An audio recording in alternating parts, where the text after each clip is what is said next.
The silence of space was broken only by the steady hum of the ship's engines.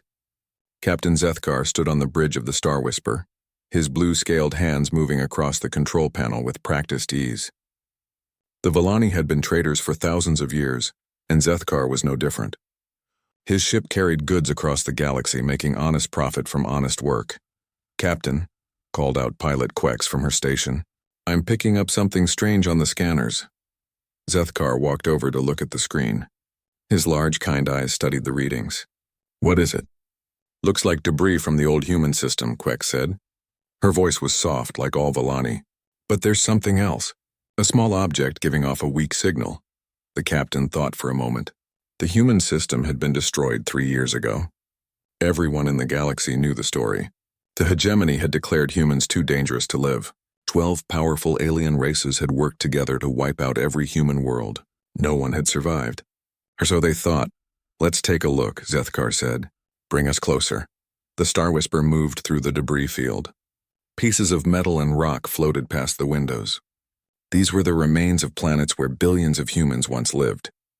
Zethkar felt sad looking at them. The Villani believed all life was precious. "There," Quex pointed at the screen. "It's an escape pod. Very old design." Dr. Rintal joined them on the bridge. The ship's doctor was even smaller than the other Villani, with silver scales instead of blue. "Is anyone alive in there?" Zethkar checked the readings. "Hard to tell. The pod systems are barely working." He made his decision quickly. "Bring it aboard. If someone's alive in there, they need help." The ship's cargo bay opened and mechanical arms pulled the small pod inside. Zethkar and his crew gathered around as the pod opened with a hiss of old air. Inside was a human male, unconscious and connected to a simple life support system. Dr. Rintal scanned him with her medical tools. "He's alive, but barely. He's been in some kind of sleep for a long time." She looked worried. "I don't know much about human medicine." "Do what you can," Zethkar said. "We can't just leave him to die." They carried the human to the medical bay. He was tall compared to the Villani, with brown hair and pale skin. His clothes were simple work clothes, torn and dirty. On his chest was a small metal tag that read, "Jake Murphy." For 2 days, Jake remained unconscious. Dr. Rintal worked hard to keep him alive, learning about human biology as she went. The Villani crew took turns watching over him. They had never seen a real human before. Most thought humans were just stories now. On the 3rd day, Jake's eyes opened. They were brown and confused. He tried to sit up but was too weak. "Easy," Dr. Rintal said in the common galactic language. "You're safe now." Jake looked around the medical bay, then at the blue-scaled alien standing next to him. His eyes went wide with fear and confusion. "Where am I?" he asked. His voice was rough from not speaking for so long. "You're on the Star Whisper," Dr. Rintal explained. "I'm Dr. Rintal. We found you in an escape pod." Jake tried to remember. Images flashed in his mind. Explosions in the sky. His wife Amy screaming. His daughter Lucy crying. Fire everywhere. Then running to the escape pod as their world burned. "How long?" he whispered. "We think about 3 years," the doctor said gently. Jake closed his eyes. 3 years. He had hoped it was all a bad dream. "Are there others?" "Other humans?" Dr. Rintal's expression grew sad. "I'm sorry. You're the only one we found." The truth hit Jake like a physical blow. Everyone was gone, Amy, Lucy, all of humanity. He was alone in a galaxy that had wanted his people dead. Captain Zethkar entered the medical bay. His presence filled the room with calm authority. "I am Captain Zethkar. You are welcome aboard my ship for as long as you need." Jake looked at the alien captain. He had expected to be killed or thrown out into space. Instead, these creatures were helping him. "Why?" he asked. "Because it's right," Zethkar said simply. "The Villani believe all life has value. What happened to your people was wrong." Over the next few days, Jake slowly recovered his strength. The crew brought him food and tried to make him comfortable. They taught him about their ship and their culture. The Villani were peaceful traders who stayed out of wars and conflicts. They treated everyone fairly and honestly. Jake learned that the galaxy was ruled by different groups. The hegemony controlled the military and decided which species could live where. The trade consortium managed business between worlds. Smaller species like the Villani survived by being useful and staying neutral. "We're not warriors," Zethkar explained as they shared a meal. We're not scientists or builders. We just move things from one place to another. It's simple work, but honest. Jake nodded and asked careful questions. He learned about trade routes, communication systems, and how the galaxy's government worked. The crew thought he was just curious about his new home. They didn't notice how carefully he listened to everything. At night, Jake would lie in his small room and remember. He remembered Amy's laugh and Lucy's smile. He remembered the day they got married and the day Lucy was born. He remembered building their house with his own hands. He remembered the morning the sky caught fire and hegemony ships filled the air. The pain was too much sometimes. Dr. Rintal gave him medicine to help him sleep, but the dreams always came. Dreams of fire and death and the sound of Amy calling his name as the world ended. During the day, Jake helped with simple tasks around the ship. His human hands were good at fixing things in ways the Villani couldn't think of. When something broke, Jake would find new ways to repair it using whatever was available. The crew was impressed by his creativity. Humans are very adaptable, Pilot Quex observed. You think differently than we do. Jake smiled, but inside he was thinking, yes, humans were different. They could learn and change and find solutions to any problem. That's exactly why the hegemony had feared them. Weeks passed. Jake became part of the ship's routine. He was quiet and helpful and grateful for their kindness. The crew began to think of him as family. Captain Zethkar especially grew fond of the lone human survivor. But late at night, when the others slept, Jake would study the ship's computer systems. He memorized star charts and learned about alien technology. His human mind absorbed everything like a sponge, making connections the specialized alien minds couldn't see. The Villani had saved him out of kindness. They thought they were helping a broken refugee start a new life. They had no idea they had just rescued the galaxy's next nightmare. 6 months had passed since Jake Murphy joined the crew of the Star Whisper. The small human had become a familiar sight on the ship, moving through the corridors with quiet efficiency. Captain Zethkar watched Jake work on a broken power relay and smiled. The human's hands moved with skill that impressed even experienced Villani engineers. That should hold for another few months, Jake said, closing the access panel. He wiped grease from his fingers on an old cloth. Excellent work, Zethkar said. I don't know how you see solutions we miss, Jake shrugged. Just different ways of thinking, I guess. What the captain didn't know was that Jake had been studying their technology for months. Every repair taught him something new about how alien systems worked. His human brain evolved to solve problems and adapt to new situations, absorbed the knowledge hungrily. The Star Whisper stopped at many stations and ports during those months. Jake watched everything. He learned about different alien species and how they interacted. He studied the flow of goods and information across the galaxy. Most importantly, he began to understand the weaknesses in their civilization. Every alien species was specialized. The Kethni were brilliant scientists but couldn't fight. The hegemony races were strong warriors but poor at complex thinking. The Villani were excellent traders but avoided conflict. Each species was very good at one thing and poor at everything else. Humans had been different. They were generalists, not the best at any one thing but decent at everything. They could fight, think, build, and adapt. That's what made them dangerous to the established order. Jake spent hours in the ship's library reading about galactic history and politics. He learned about the Trade Consortium's computer networks that managed commerce across thousands of worlds. He studied the communication systems that connected the galaxy. He memorized the locations of military bases and supply routes. Dr. Rintal was pleased with his progress. You're adapting well, she told him during a routine medical check. Your brain scans show healthy activity. The trauma symptoms are fading. Jake nodded and smiled. The doctor thought his nightmares were getting better. In reality, they were getting worse. Every night he saw Amy and Lucy dying again. Every night he felt the helpless rage of watching his world burn while alien ships filled the sky. But now the rage had focus. Now he had a plan. Jake, Pilot Quex called from the bridge. Come see this. We're approaching Nexus Station. Jake joined the crew at the viewing windows. Nexus Station was massive, a city in space where thousands of ships came to trade. It was neutral territory where all species were welcome. The sight took Jake's breath away. Impressive, isn't it? Zethkar said. Nexus is the heart of galactic commerce. Everything flows through here eventually. Jake studied the station's structure. Multiple docking bays, communication arrays, defense platforms.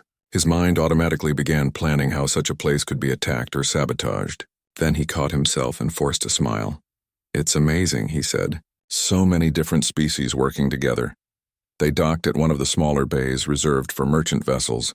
Jake helped unload cargo while the crew conducted business. This was his first time off the ship since his rescue, and everything fascinated him. The station's main corridor was enormous, filled with aliens of every description. Tall insect-like Zrixti skittered past short, round Gobani merchants. Crystalline Chardon beings rang like wind chimes as they moved. And everywhere, Jake saw the uniforms of hegemony soldiers. The soldiers were mostly Krextan, a warrior race with gray skin and 4 arms. They patrolled in pairs, keeping order with their presence. Jake forced himself to walk normally as they passed, though his heart pounded with rage. In a cantina, Jake overheard a conversation that changed everything. 3 Krextan soldiers sat at a nearby table drinking and talking loudly. "Remember the human operation?" one asked. "Command said it was a complete success." "Good riddance," another replied. "Humans were getting too smart for their own good. Adapting too fast, learning too much. Would have been trouble eventually." The third soldier laughed. 12 billion humans eliminated in one day. Efficient work. Jake's hands trembled. He gripped his drink tighter and forced himself to stay calm. 12 billion people. Amy and Lucy were just numbers to these creatures. The genocide of his entire species was just casual conversation over drinks. That night, alone in his quarters, Jake made his decision. He had been thinking about revenge for months, but now he committed himself completely. The galaxy had shown him kindness through the Villani, but it had also murdered everyone he loved. Jake began to plan in earnest. He started with information gathering. Using the ship's computer systems, he hacked into public databases and learned everything he could about galactic infrastructure. His human mind saw patterns and connections that escaped the specialized alien intelligences. The first thing he noticed was how dependent everything was on computer networks. The Trade Consortium managed shipping for the entire galaxy through interconnected systems. Food distribution, raw materials, manufactured goods, everything flowed according to computer algorithms. The second thing he noticed was how trusting the aliens were. Security was minimal because most species were naturally honest within their specializations. The idea that someone might deliberately sabotage systems for personal reasons was almost unthinkable to them. Jake began making small modifications to the ship's fabrication systems. The Villani used these machines to repair equipment and create spare parts. Jake programmed them to also create components he would need later. Circuit boards, power cells, communication devices. Nothing that looked dangerous by itself. He also started learning about alien psychology and culture. Each species had predictable behaviors based on their evolutionary specialization. The Villani avoided conflict. The Kethni pursued knowledge. The hegemony races valued strength and order. Understanding these patterns would be crucial for manipulating them later. Captain Zethkar noticed that Jake seemed more energetic and focused than before. During their evening meals, Jake asked many questions about trade routes and galactic politics. The captain was pleased to see his human friend taking such interest in their work. "You're becoming quite the trader," Zethkar said one evening. "Perhaps you could officially join the crew." Jake smiled warmly. "I'd like that, Captain. You've all been so kind to me." Inside, Jake felt a cold satisfaction. The Villani's trust would be useful. Their ship would be his base of operations while he prepared to tear their civilization apart. Months passed as Jake gathered information and resources. He learned about the Kethni research stations that housed the galaxy's greatest scientific knowledge. He studied the hegemony's military structure and found weaknesses in their rigid chain of command. He mapped the Trade Consortium's most vulnerable network nodes. All the while, he played the role of grateful refugee perfectly. He helped with ship repairs, shared meals with the crew, and listened to their stories. The Villani grew to love their quiet human companion, never suspecting the darkness growing in his heart. Late one night, as the ship traveled through hyperspace, Jake accessed the galactic communication network. Using techniques he had learned from studying alien computer systems, he sent an encrypted message to a database on a distant world. The message contained shipping schedules and cargo manifests for several major trade routes. 3 days later, news reports spoke of mysterious delays in food shipments to hegemony military bases. The aliens blamed computer errors and worked to fix their systems. They never suspected that a lone human was already at war with their entire galaxy. Jake looked out at the stars and thought of Amy and Lucy. Soon, he promised them silently. Soon everyone would pay the price for what they had done. Jake's first real attack began with something simple: hunger. He had spent weeks studying the Trade Consortium's food distribution networks, learning how millions of tons of supplies moved across the galaxy every day. The system was efficient but fragile, dependent on precise timing and computer coordination. From his quarters aboard the Star Whisper, Jake accessed the shipping databases using stolen access codes. His fingers moved across the keyboard with careful precision as he altered cargo manifests and delivery schedules. To the aliens, these would look like random computer errors. 3 supply ships carrying protein rations to hegemony military bases were redirected to civilian colonies instead. 2 grain transports bound for Crextown homeworld were delayed by bureaucratic mix-ups that Jake created in the paperwork. 5 cargo vessels carrying fresh food to orbital stations simply disappeared from the tracking systems entirely. Within a week, shortages began appearing on 12 military installations. Soldiers who were used to abundant food found themselves eating emergency rations. Base commanders sent angry messages demanding explanations, but the Trade Consortium's computer showed everything was operating normally. Jake watched the news reports with satisfaction. Angry Crextown soldiers fighting over food, hegemony officers demanding investigations that led nowhere. The specialized alien mind saw only system failures, not deliberate sabotage. Terrible efficiency problems lately, Captain Zethkar commented as they watched the galactic news. The Trade Consortium used to be so reliable. Maybe their computers are getting old, Jake suggested innocently. He was working on a damaged sensor array, his hand steady and sure. Perhaps, the captain agreed. Good thing we Villani handle our own supplies. Jake nodded and continued his work. The Villani's trust in him had grown stronger over the past year. They saw him as part of their family now, a quiet human who helped keep their ship running smoothly. They had no idea their ship had become a weapon of war. While the food shortages created chaos in hegemony space, Jake moved to his next target, the Kethny Research Network. The scientific species kept all their knowledge in vast computer databases, accessible to researchers across the galaxy. Their trusting nature meant security was minimal. Jake created false credentials for himself as a research assistant, studying human technological adaptation. The Kethny were fascinated by extinct species and eagerly granted him access to their files. Within days, he was downloading terabytes of scientific data, weapons technology, shield generators, faster-than-light communication, artificial intelligence systems, genetic engineering protocols. The Kethny had been collecting and improving technologies for thousands of years. Now all their knowledge belonged to one angry human with nothing left to lose. Dr. Rintal noticed Jake spending more time at the computer terminals. "You're studying very hard," she observed. "What are you learning about?" "Galactic history," Jake replied. "I want to understand how all these species developed." It wasn't entirely a lie. The doctor smiled. "Education is healing. I'm glad you're moving forward with your life."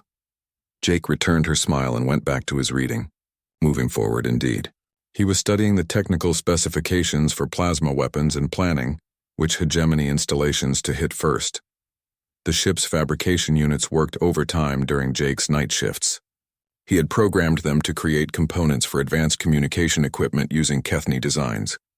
The machines built circuit boards, power cores, and transmitter arrays while the crew slept peacefully. Jake assembled the equipment in a hidden section of the cargo bay, behind spare parts and emergency supplies. Soon he would have communication arrays powerful enough to reach across the galaxy, all built from stolen alien technology and human ingenuity. 2 months after the food shortages began, Jake launched his second wave of attacks. This time he targeted the hegemony's communication networks directly. Using his new equipment, he broadcast false orders to military units across 12 star systems. Patrol ships were sent to empty sectors chasing phantom threats. Supply convoys received orders to change course and ended up lost in space. 2 entire battle fleets were told to conduct war games against each other, leading to confused confrontations and damaged ships. The hegemony's rigid command structure worked against them. Soldiers were trained to follow orders without question, so they obeyed the false commands until their confusion became obvious. By then, Jake had already caused weeks of chaos and wasted resources. "Someone is playing games with the hegemony," Pilot Quex observed as they watched news reports of military mix-ups. "Their communications are completely scrambled." "Very strange," Zethkar agreed. "Who would dare attack the hegemony directly?" Jake looked thoughtful. "Maybe it's not an attack. Maybe their systems are just breaking down from overuse." The crew nodded. That explanation made sense to their trusting minds. The idea that one person could cause such widespread disruption was beyond their imagination. While the hegemony struggled with phantom orders and communication failures, Jake began reaching out to other species. Using the Galactic Communication Network, he sent anonymous messages to representatives of oppressed worlds. The messages contained detailed information about hegemony military weaknesses, supply routes, and patrol schedules. Jake also included plans for weapons that could be built using common industrial equipment. He didn't identify himself or ask for anything in return. He simply provided the tools for resistance. On the mining world of Chektar, workers who had suffered under hegemony rule for decades suddenly received blueprints for explosives made from mining equipment. On the agricultural planet Veldran, farmers learned how to turn their harvesting machines into weapons. Across the galaxy, oppressed species found anonymous gifts of knowledge in their communication systems. Jake's human understanding of motivation and psychology proved crucial. Each message was carefully crafted for its target species. He appealed to the Chektar miners' desire for freedom, the Veldran farmers' need to protect their families, and the fierce pride of warrior species who had been conquered by the hegemony. Within months, scattered incidents of resistance began appearing across hegemony space. Mining equipment accidentally exploded near military installations. Agricultural machinery malfunctioned and damaged hegemony supply depots. Pirates using strangely advanced weapons began attacking military convoys. The hegemony responded with increased patrols and security measures, but they were fighting shadows. Their enemies appeared randomly, struck quickly, and disappeared before retaliation was possible. Worse, the attacks seemed coordinated despite coming from different species across vast distances. Jake watched the reports with growing satisfaction. His plan was working perfectly. The galaxy's specialized thinking patterns made them predictable and vulnerable. They looked for complex explanations when the truth was elegantly simple. One human with nothing to lose was systematically destroying their civilization. Captain Zethkar grew worried about the increasing violence in the galaxy. "These are dangerous times," he told Jake during one of their evening meals. "Perhaps we should avoid hegemony space for a while." "Good idea," Jake agreed. No point taking unnecessary risks. The irony wasn't lost on him. The Vellani were protecting themselves from the very chaos he was creating. Their ship had become the safest place in the galaxy for its most dangerous passenger. Late that night, Jake sent another wave of anonymous messages to resistance groups. This time he included plans for coordinated attacks on 3 major hegemony supply bases. The attacks would happen simultaneously across different star systems, making them impossible to predict or prevent. As he worked, Jake thought about Amy and Lucy. He could almost hear Amy's voice asking if this was really what he wanted. He could see Lucy's innocent face looking at him with confusion, but then he remembered the Krextan soldiers laughing about genocide. 12 billion humans eliminated in one day. Amy and Lucy were among those numbers, reduced to statistics in alien reports. Jake's hand steadied as he finished the transmission. The galaxy had chosen to make war on humanity. Now they would learn what it meant when humanity chose to make war on them. The quiet human refugee continued his work, building a rebellion from the shadows, while his alien rescuers slept peacefully nearby. They had saved his life out of kindness, never knowing they had doomed their entire civilization in the process. The galaxy was burning and nobody understood why. Jake stood in the observation deck of the Star Whisper, watching news reports on the main screen. 3 hegemony supply bases had been destroyed in coordinated attacks across different star systems. The explosions happened at exactly the same time, suggesting impossible levels of organization among previously unconnected resistance groups. 30,000 soldiers dead, the news anchor reported. Hegemony officials are calling it the worst terrorist attack in galactic history. Captain Zethkar shook his head sadly. Such senseless violence. I don't understand what's driving these attacks. Jake nodded sympathetically. Fear makes people do terrible things. Inside, he felt cold satisfaction. 30,000 hegemony soldiers would never participate in another genocide. Over the past 6 months, Jake's shadow war had escalated beyond simple sabotage. Using stolen Kethny technology and human engineering principles, he had been manufacturing advanced weapons and distributing them to oppressed species across the galaxy. The weapons were elegant in their simplicity. Jake designed them to be built using common industrial equipment, with components that looked harmless until assembled. A mining laser became a plasma cannon. Agricultural chemicals became explosives. Communication equipment became guidance systems for missiles. His human ability to see connections and patterns had allowed him to identify dozens of species with grievances against the hegemony. The Theclon had lost their homeworld to hegemony expansion. The Mordani had been enslaved for their scientific knowledge. The Valran had watched their culture destroyed by alien occupation. Jake contacted them all, offering weapons and tactical knowledge in exchange for action against their oppressors. He never asked them to work together or follow his commands. He simply gave them the tools for revenge and let their natural hatred do the rest. The results exceeded his wildest expectations. Species that had never cooperated before began launching simultaneous attacks. Worlds that had been peaceful for centuries erupted in violence. The hegemony found themselves fighting dozens of separate wars across their entire territory. What terrified the aliens most was the tactical sophistication of the attacks. The resistance groups were using strategies that no single species should have been able to develop. Hit-and-run tactics, psychological warfare, supply line disruption, communication jamming, all coordinated with impossible precision. Dr. Rintal joined Jake and the captain on the observation deck. Her silver scales looked pale with worry. The medical networks are reporting massive casualties, she said. Hegemony and civilian populations both. Civil wars are always the worst, Jake said quietly. Once the violence starts, it's hard to stop. The doctor studied him with concern. You seem very knowledgeable about warfare for a construction worker. Jake's heart skipped, but he kept his expression calm. I've been reading about galactic history, trying to understand how things got so bad. It was a dangerous moment, but Dr. Rintal accepted his explanation. The Villani couldn't imagine that their quiet, helpful friend might be responsible for the chaos consuming their galaxy. Behind his innocent facade, Jake had been working frantically to expand his operations. The Star Whisper's cargo bay now contained a hidden workshop filled with communication equipment, weapon components, and strategic planning materials. The ship's fabrication units ran constantly, producing supplies for his growing rebellion. Jake had also been recruiting directly. Using false identities, he contacted individuals from various species who had personal reasons to hate the hegemony. A Zerixti scientist whose family died in experiments, a Gobani merchant who lost everything to military seizures, a Chardon artist whose works were destroyed for being subversive.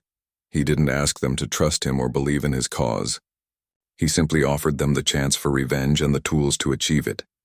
Human psychology had taught him that personal motivation was more powerful than any ideology. The recruited agents established cells throughout hegemony space, spreading Jake's weapons and tactics to new resistance groups. Each cell operated independently, knowing nothing about the others or their mysterious human coordinator. Captain Zethkar had begun to notice Jake's unusual knowledge about the ongoing conflicts. During their evening discussions, Jake would make predictions about hegemony responses that proved remarkably accurate. You have good instincts for strategy, the captain observed after Jake correctly predicted a failed hegemony offensive. Perhaps you should have been a military advisor instead of a construction worker. Jake laughed, but his eyes remained cold. Just common sense. The hegemony is too rigid in their thinking. They can't adapt to unexpected situations. Still, Zethkar said thoughtfully, your insights are quite sophisticated. The conversation made Jake realize he was walking a dangerous line. His alien friends were beginning to suspect he knew more than he was saying. He would need to be more careful about revealing his strategic understanding, but the temptation to guide events was growing stronger. Jake's human mind could see the bigger picture in ways the specialized alien intelligences couldn't. He knew exactly how to bring down the hegemony's government and shatter their military power. The only question was whether he could maintain his cover long enough to finish the job. The breaking point came when pilot Quex made a routine maintenance check in the cargo bay. Jake had been careful to hide his workshop behind legitimate supplies, but Quex was thorough in her inspections. "Jake," she called over the ship's communication system, "could you come to Cargo Bay 3? I need to ask you about some equipment here." Jake's blood turned to ice. He had been working on advanced targeting systems just hours before. If Quex had found his workshop, his entire plan would be exposed. He walked to the cargo bay with forced calm, preparing explanations for whatever she might have discovered. Inside, he found Quex standing near a stack of metal containers, holding a circuit board in her hands. "I found this behind the spare parts," she said, studying the device with curiosity. "It's not standard ship equipment." "Do you know what it is?" Jake recognized the circuit board immediately. It was a component for a long-range communication transmitter, built using stolen Kethny technology. In the hands of someone who understood electronics, it would reveal capabilities far beyond anything a merchant ship should possess. "I'm not sure," Jake said carefully. "Maybe it fell out of one of the cargo containers." Quex turned the device over in her hands, examining the intricate circuitry. "The design is very advanced. Almost like Kethny work, but modified somehow." Jake's mind raced. Quex was more technically knowledgeable than he had realized. She might recognize the component's true purpose if she studied it long enough. "Should I show this to Captain Zethkar?" she asked. "Let me take a look first," Jake said, reaching for the circuit board. "I might be able to figure out where it came from." As Quex handed him the device, Jake made his decision. His cover was blown. There was no way to explain the advanced technology without revealing his true activities. The time for hiding was over. "Quex," he said quietly, "I need to show you something." He led her deeper into the cargo bay, past the legitimate supplies to the hidden section where his workshop was concealed. With careful movements, Jake moved aside the camouflage and revealed his secret installation. Quex stared in shock at the sophisticated equipment. Communication arrays, weapon components, tactical computers, and strategic planning materials filled the hidden space. It was clearly the command center for a major military operation. "What is all this?" she whispered. Jake looked at her with eyes that had lost all pretense of innocence. "This is how one human wages war against an entire galaxy." The truth hit Quex like a physical blow. The quiet, grateful refugee she had helped care for was the mysterious coordinator behind the galaxy's growing chaos. The violence, the destruction, the thousands of deaths. It all led back to the human they had rescued out of kindness. "You're responsible for all of it," she said in horror. "The attacks, the rebellion, everything." Jake nodded calmly. "The hegemony murdered my entire species. 12 billion people, including my wife and daughter. They called it a police action." "But the Villani helped you," Quex protested. "We saved your life. We've been kind to you." "Yes," Jake agreed. "And I'll always be grateful for that. But gratitude doesn't change what needs to be done." Quex backed away from him, her scales pale with fear. "You've doomed us all. When the hegemony discovers you're here—" "They won't," Jake said with quiet confidence, "because by the time they figure out what's happening, it will be too late." The sound of footsteps in the corridor announced the arrival of Captain Zethkar and Dr. Rintal. They had heard Quex's frightened call over the communication system and come to investigate. The captain stopped dead when he saw the hidden workshop.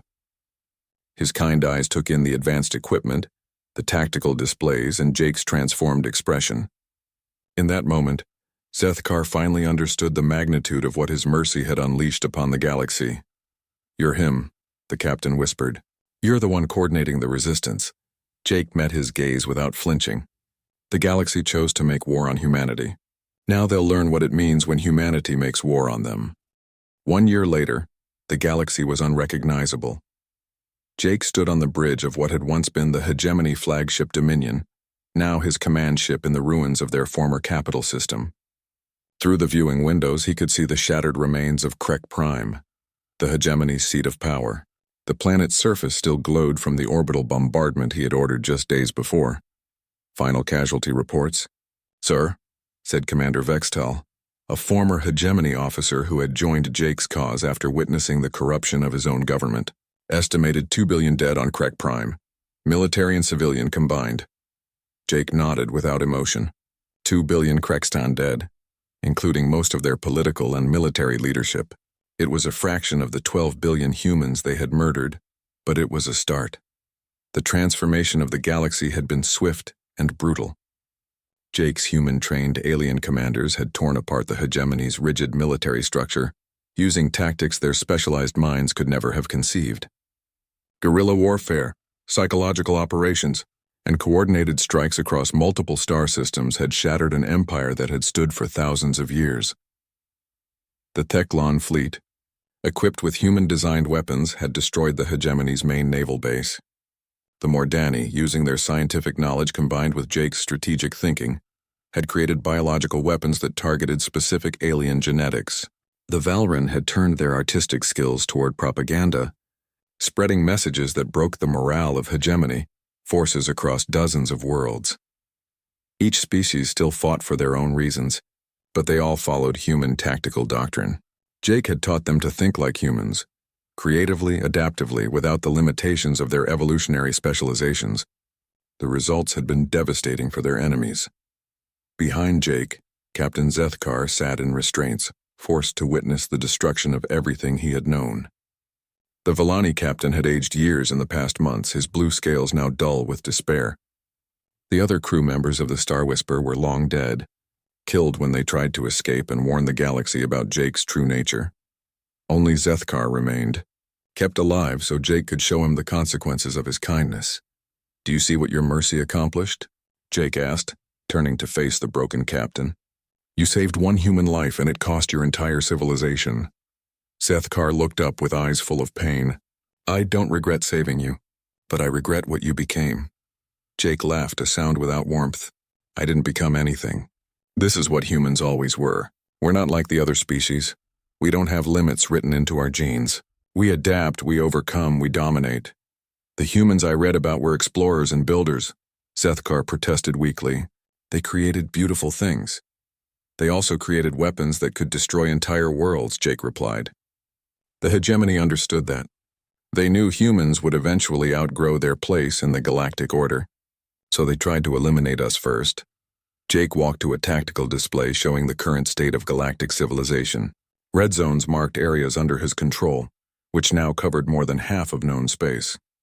The remaining governments were either fighting among themselves or desperately trying to negotiate surrender. "The trade consortium collapsed last month," Jake observed. "Funny how quickly their perfect economic system fell apart once I stopped their computer networks from working." The galaxy's economic structure had been one of Jake's primary targets. By disrupting communication and transportation networks, he had caused supply chains to break down across thousands of worlds. Planets that had depended on trade for survival now faced starvation and civil unrest. "The Kethni research station surrendered yesterday," Jake continued. "They're offering to share all their scientific knowledge in exchange for protection." The scientific species had been among the last to understand the threat Jake represented. Their specialized minds had seen him as a research subject rather than an enemy. By the time they realized their mistake, Jake's forces were already occupying their home systems. "And the smaller species?" Zethkar asked quietly. Jake's expression darkened. "Most of them chose to fight. They thought their neutrality would protect them. The truth was more complicated. Many smaller species had tried to remain neutral in the growing conflict, hoping to survive as they always had by staying useful and avoiding attention. Jake had given them a simple choice: join his rebellion or be treated as hegemony collaborators. Few had chosen to join. Their specialized thinking made them incapable of understanding human methods of warfare. They couldn't adapt to Jake's strategies or think beyond their evolutionary limitations, so they had become casualties instead of allies. "The Vellani home system held out for 3 days," Jake said, watching Zethkar's face crumple with grief. "They kept broadcasting messages about peace and neutrality right up until the end." Zethkar began to cry, tears running down his blue scales. His entire species was extinct, their peaceful merchant culture erased by the very human they had tried to save. Jake felt no guilt watching the captain's anguish. The Vellani had been kind to him, but kindness didn't change the larger reality. They were part of the galactic civilization that had permitted genocide against humanity. Their intentions were irrelevant compared to the consequences of their system. A communication alert sounded, and Jake activated the display. The face of General Morkex appeared, one of his most effective commanders. "Sir," the former hegemony general said, "we've received surrender offers from the remaining independent governments. They're willing to accept any terms to avoid destruction." Jake considered the offer. Total victory was within his grasp. Every major military force in the galaxy was either destroyed or under his command. The few remaining worlds could offer no meaningful resistance. "Tell them I'll consider their proposals," Jake said, "but make it clear that surrender means complete submission. No autonomous governments, no special privileges, no exceptions."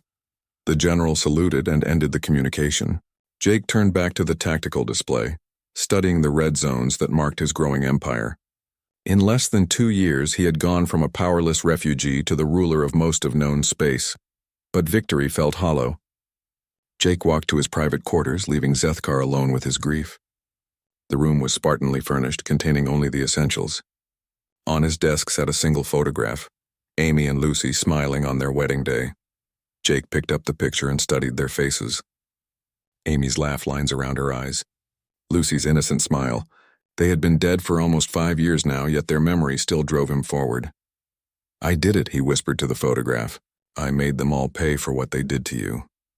But the words felt empty. Amy would have been horrified by the billions of deaths Jake had caused. Lucy would have cried to see the broken worlds and shattered civilizations. The people he was avenging would have begged him to stop. Jake set the photograph down and looked out at the stars. Somewhere in the distance, the last free worlds were preparing for his arrival.